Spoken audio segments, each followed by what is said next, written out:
จังหวัดสุรินทร์ก็มีการส่งมอบเครื่องอุปโภคบริโภคซอยเหลือผู้ได้รับผลกระทบจากสถานการณ์ความบ่สงบในพื้นที่ชายแดนใน4อำเภอของจังหวัดสุรินทร์รวมไปถึงทหารที่ปฏิบัติหน้าที่ตามแนวชายแดนครับที่บริเวณหน้าศูนย์ราชการจังหวัดสุรินทร์นายจำเริญแหวนเพชรผู้ว่าราชการจังหวัดนะครับเป็นประธานปล่อยขบวนรถส่งมอบสิ่งของเครื่องอุปโภคบริโภคเพื่อช่วยเหลือผู้ได้รับผลกระทบจากสถานการณ์ความบ่สงบในพื้นที่ตามแนวชายแดนทรงเทื่อนี้หาขั้นด้วยกันครับซึ่งก็มี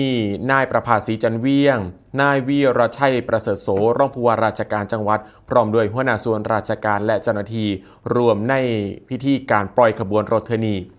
สำหรับการส่งมอบนะครับครอบคลุมพื้นที่4อำเภอได้แก่พนมดงรักกาบเชิงสังขะบัวเฉดรวมไปถึงทหารที่ปฏิบัติหน้าที่ตามแนวชายแดนนำโดยทางจังหวัดสุรินทร์ได้ส่งมอบสิ่งของให้แก่ในอำเภอทั้ง4อำเภอเพื่อนำไปกระจายต่อให้แก่กำนันผู้ใหญ่บ้านและส่งต่อถึงพี่น้องประชาชนในพื้นที่เพื่อบรรเทาความเดือดร้อนและสร้างขวัญกำลังใจแก่ประชาชนที่ได้รับผลกระทบต่อไปพร้อมทั้งมอบให้แก่ทหารที่ปฏิบัติหน้าที่ตามแนวชายแดนอีกนำครับ